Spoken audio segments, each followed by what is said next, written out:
জানেন কি, আমরা যে নবরত্ন ধারণ করি তা আসলে একটি অসুরের দেহ থেকে তৈরি।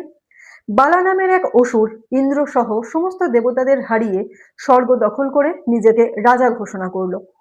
দেবতারা যখন একে একে স্বর্গ থেকে চলে যেতে শুরু করে, তখন বালা তাদের প্রতি দয়া দেখিয়ে বলে যে দেবতারা যদি কখনো কোনো যজ্ঞের আয়োজন করে তাহলে সে তাদের সাহায্য করবে। দেবতারাও অমনি যজ্ঞের আয়োজন করে বালাকে বলে যে আপনি কি আমাদের যজ্ঞের বলির পশু হবেন। বালা ভাবলো দেবতারা মজা করছে, তাই সেও নিজেকে যজ্ঞের বেদির সঙ্গে বেঁধে ফেললো। সেই সুযোগে দেবতারা তাকে হত্যা করে। কিন্তু এই সময় ঘটল এক আশ্চর্য ঘটনা। বালার পবিত্র দেহ থেকে বিভিন্ন রত্ন ও মণিমুক্তের বীজ তৈরি হয়ে সমগ্র বিশ্বে ছড়িয়ে পড়ে।